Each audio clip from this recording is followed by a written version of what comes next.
Lauren, you know, the funny thing is that the argument over apps versus mobile web is almost moot. I mean, today's retailers have to have both, right? Right. And this study specifically looked at apps.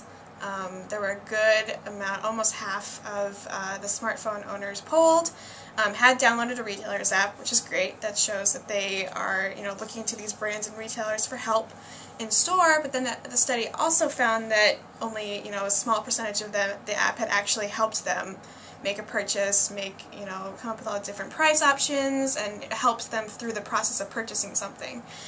So I think the lesson to be learned from this study is that yes, retailers do have the apps there, but they don't have the kind of features that consumers need in store, like price checking and being able to do a lot of stuff that you can do on the web.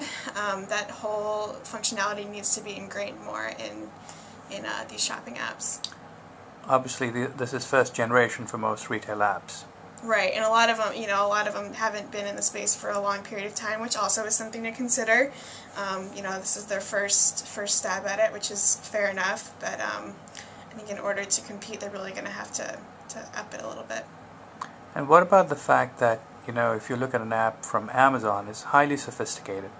You can practically order everything you want from the Amazon app. So it's not,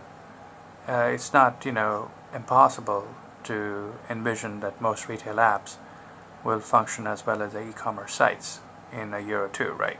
Right, and you also don't, it's not supposed to be a replica of the website. You're not supposed to be able to do everything under the sun. You just need a couple core functionalities. Like, for this particular study, it was more being able to comparison shop with consumer electronics and knowing what else is on the market. But it's also really important just in general to always have, if you're a brick and mortar retailer, you need to have a search function on there to be able to find the nearest retailer and to know where the product is actually available, where you can physically go in and buy it is a huge part of having an app that a lot of retailers sometimes miss the mark on.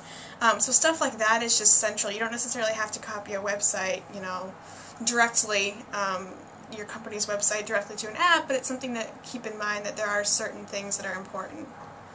Great, thank you.